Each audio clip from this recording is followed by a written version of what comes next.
नमस्कार, मी भारत दिगोळे, संस्थापक अध्यक्ष महाराष्ट्र राज्य कांदा उत्पादक शेतकरी संघटना। शेतकरी बांधवांनो, ऑक्टोबर महिना निम्मा संपत आला आहे। वर्ष 2023 हे कांदा उत्पादकांसाठी प्रचंड आर्थिक नुकसानीचं ठरलेलं आहे। सुरुवातीला ज्यावेळेस जानेवारी महिना सुरुवात झाली आणि लाल कांदा मोठ्या प्रमाणात महाराष्ट्रातल्या बाजार समित्यांमध्ये विक्रीसाठी येत होता, त्यावेळेस प्रत्येक दिवशी कांद्याचे जे दर आहे याची मोठी घसरण झाली। पुढे फेब्रुवारी मार्च महिन्यामध्ये कांद्याला एप्रिल महिन्यापर्यंत जो लाल कांदा शेतकऱ्यांचा बाजार समित्यांमध्ये येत होता त्यालाही मोठ्या प्रमाणात बाजारात घसरण होऊन शेतकऱ्यांचं कोट्यवधी रुपयाचं नुकसान झालं। ज्यावेळेस लाल कांद्याला कमी दर मिळत होता त्यावेळेस ज्या काही सरकारच्या विरोधामध्ये मोठा आक्रोश झाला, जो शेतकऱ्यांचा संताप झाला, त्याच्यातून जे आंदोलन उभे राहिले त्या माध्यमातून महाराष्ट्र सरकारने कांदा उत्पादकांना 350 रुपये प्रति क्विंटलचं अनुदान जाहीर केलं। हे अनुदान आज ऑक्टोबर महिना निम्मा झाला आहे। आजपर्यंत गेल्या 7 महिन्यामध्ये अगदी काही ठराविक शेतकऱ्यांच्या खात्यावरती हा पैसा सरकारकडून जमा झाला आहे। मुळामध्ये संपूर्ण रक्कम अनुदानाची एक रकमी देणं गरजेचं होतं। त्याचबरोबर आपल्या मुंबईवासी मार्केटमध्ये आणि परराज्यामध्ये ज्या महाराष्ट्रातील कांदा उत्पादकांनी आपला कांदा विक्री केला त्या सर्व शेतकऱ्यांना कांद्याचं अनुदान देणं गरजेचं होतं, पण सरकारने फक्त 1 फेब्रुवारी ते 31 मार्च या 2 महिन्याच्या कालावधीमध्ये कांदा विक्री झालेल्या शेतकऱ्यांना कांद्यासाठी अनुदान दिलं। 350 रुपये हे कांदा अनुदान खूप तोकडं आहे, कारण त्यावेळेस कांद्याला जो दर मिळत होता हा 200, 400, 500 रुपये प्रति क्विंटल इतका कमी दर मिळत होता। जो कांद्याचा उत्पादन खर्च 2,500 ते 3,000 प्रति क्विंटल इतका आहे। महाराष्ट्र सरकारने हे कांद्याचं अनुदान इतकं कमी दिलं, त्यातही ते अजूनही शेतकऱ्यांचं एक रकमी न दिल्यामुळं जो शेतकऱ्यांना खरा त्या अनुदानाचा लाभ व्हायला पाहिजे होता तो कुठेही होताना दिसत नाही। आणि असं असताना महाराष्ट्र शासनाने केंद्र सरकारची त्यावेळेस जर मदत घेतली असती तर किमान 1,500 रुपये प्रति क्विंटल पर्यंत शेतकऱ्यांना अनुदान देता आलं असतं, ज्याच्यातून शेतकऱ्यांचा किमान उत्पादन खर्च तरी भरून निघाला असता। तेव्हापासून तर आता ऑक्टोबर महिन्यापर्यंत म्हणजे मागच्या 10 महिन्यामध्ये कांदा उत्पादकांचं कांदा विक्रीतून करोड रुपयाचं नुकसान झालं आहे। याला सर्वस्वी केंद्र सरकार जबाबदार आहे। ते कसं आपण या व्हिडिओच्या माध्यमातून समजून घेऊ। सुरुवातीला ज्यावेळेस मार्च महिन्यामध्ये एप्रिल महिन्यामध्ये अवकाळी पाऊस आणि गारपीट झाली, त्यामध्ये शेतकऱ्यांच्या उन्हाळी कांद्याचा म्हणजे जो कांदा साठवला जातो त्या कांद्याचं अतोनात असं नुकसान झालं। हे असं नुकसान झाल्यानंतर ज्या शेतकऱ्यांकडे थोडाफार चांगल्या क्वालिटीचा कांदा शिल्लक राहिला त्यांनी तो चाळींमध्ये साठवला। हा साठवलेला जो कांदा आहे या कांद्याचं देशामध्ये ग्राहक हित डोळ्यासमोर ठेवून काम करणाऱ्या केंद्र सरकारने पहिल्या टप्प्यामध्ये 3 लाख टनाचा बफर स्टॉक केला।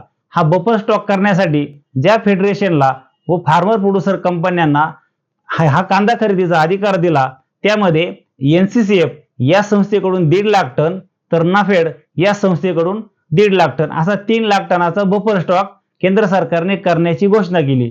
तो करण्यासाठी 1 जून पासून नाफेडचा आणि NCCFच्या माध्यमातून विविध फेडरेशन आणि फार्मर प्रोड्युसर कंपन्या यांनी ही खरेदी सुरू केली। या खरेदीमध्ये प्रचंड बोगसगिरी झाली। कुठल्याही प्रकारे नाफेड आणि NCCFचा जो काही अधिकृत दर आहे तो दर शेतकऱ्यांना न देता कागदोपत्री काही शेतकरी दाखवून अनेक फेडरेशन आणि फार्मर प्रोड्युसर कंपन्या यांनी सरकारकडून जो नाफेडसाठी येणारा जो पैसा आहे हा वेगळ्या पद्धतीने त्याच्यामध्ये बोगसगिरी केली आणि शेतकऱ्यांचं किमान 200 ते 300 कोटी रुपयाचं नुकसान केलं। जो शेतकऱ्यांकडे पैसा कांद्याच्या ह्या नाफेड आणि NCCFच्या माध्यमातून विक्री करून शेतकऱ्यांना मिळणार होता तोच पैसा या ठराविक लोकांनी बोगसगिरी करून लाटला आहे। यामध्ये महाराष्ट्र राज्य कांदा उत्पादक शेतकरी संघटनेने नाफेड आणि NCCF या दोन्ही संस्थांकडे हे संपूर्ण कांदा खरेदीचे सर्व डिटेल्स मागणीचे पत्र पाठवले आहे, परंतु अजूनही नाफेड आणि NCCF या संस्थांकडून कांदा संघटनेला अधिकृत याबाबत कुठलंही उत्तर प्राप्त झालेलं नाही।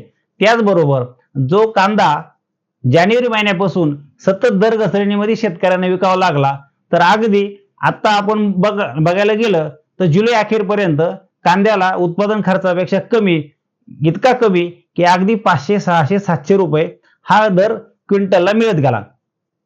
त्यामध्ये शेतकऱ्यांचं मोठ्या प्रमाणात नुकसान झालं। हे नुकसान होत असताना केंद्रामध्ये सरकार आहे किंवा नाही अशी परिस्थिती होती, कारण केंद्र सरकारने शेतकऱ्यांचा कांदा सलग 8 महिने कवडी मोलदराने विकत होता.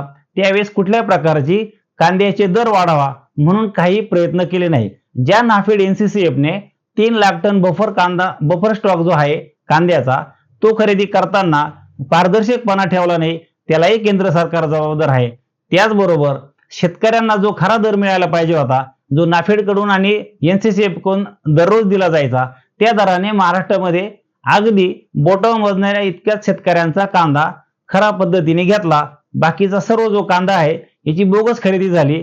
अनेक शेतकऱ्यांना तिथं कागदपत्र जोडून जवळच्या ज्या शेतकरी जे नाफेड आणि एनसीसीएफच्या फेडरेशन आणि फार्मर प्रोड्युसर कंपन्यांचे काम बघणाऱ्या काही महाभागांनी हा जो बोगसगिरी कांदा खरेदीतला ही केलेली आहे.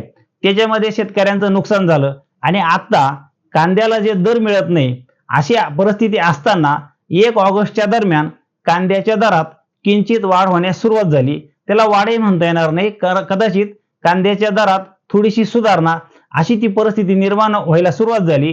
परंतु तत्काळ 19 ऑगस्ट 2023 रोजी केंद्र सरकारने कांद्यावरती 40% निर्यात शुल्क लागू केलं आणि त्या दरम्यान हाच नाफेड एनसीसीएफ कडून जो काही बफर स्टॉक करण्यात आलेला कांदा आहे, हा कांदा देशातल्या विविध बाजार समित्यांमध्ये किंवा विविध शहरांमध्ये स्वस्त दरामध्ये पुरवठा करण्याचं काम नाफेड आणि एनसीसीएफच्या माध्यमातून सरकारने हे काम केलं. म्हणजे सरकारला ग्राहकांना, देशातील नागरिकांना, शेतकऱ्यांनी कष्टाने पिकवलेला कांदा हा कमी दरामध्ये विकण्यात यावा याच्यासाठी प्रयत्न करायला सरकारकडे वेळ आहे किंवा सरकारचे ते धोरण आहे. परंतु ज्या शेतकऱ्यांनी हा कांदा पिकवलेला आहे त्या शेतकऱ्यांना आर्थिक नफा व्हावा किंवा उत्पादन खर्चापेक्षा अधिक दर मिळावा याच्यासाठी गेल्या 75 वर्षात आत्ताचं असलेलं सरकार आणि येथून मागे असलेलं सरकार हे कुठल्याही सरकारने कांद्यासाठी थेट असं कुठलंही ठोस धोरण निर्माण केलं नाही. त्याचाच परिणाम जो आहे तो कांदा उत्पादक शेतकरी वर्षानुवर्षे आपला जो कांदा आहे हा आपदातले काही दिवस सोडले तर सतत उत्पादन खर्चापेक्षा कमी दरात विकत आहे. आता आपण येऊया या विषयावरती की आता कांद्याचं नेमकं काय होत आहे. आता ऑक्टोबर महिना निम्मा होत आलेला आहे. आता जर बघाल तर 19 ऑगस्टला जे 40% निर्यात शुल्क लागू केलं आणि नाफेड एनसीसीएफचा जो कांदा आहे बफर स्टॉक मधला हा स्वस्तामध्ये देशावरती पाठवला जातोय. त्यामुळं कांद्याचे जे दर आज शेतकऱ्यांना मिळत आहे, आता ऑगस्ट महिन्यामध्ये, त्याच्यानंतर सप्टेंबर महिन्यामध्ये आणि आता ऑक्टोबरचा निम्मा जो काही कालावधी होत आलाय, हे संपूर्ण 2 महिन्यामध्ये शेतकऱ्यांचं प्रति क्विंटल कमीत कमी 1000 व जास्तीत जास्त 2000 इतका जो दरामधली घसरण आहे ती ह्या नाफेड एनसीसीएफचा कांदा व 40% निर्यात शुल्क या 2 घटकांमुळे शेतकऱ्यांचं नुकसान होत आहे. याच्यामध्ये साधं आणि सोपं गणित आहे. ज्या ज्या शेतकऱ्यांनी 19 ऑगस्ट पासून आतापर्यंत महाराष्ट्रातील कुठेही बाजार समितीत म्हणा किंवा बाहेर राज्यामध्ये कांदा विक्री केला आहे, त्यांनी किती क्विंटल कांदा विक्री केलाय याची नक्कीच त्यांच्याकडे आकडेवारी असेल.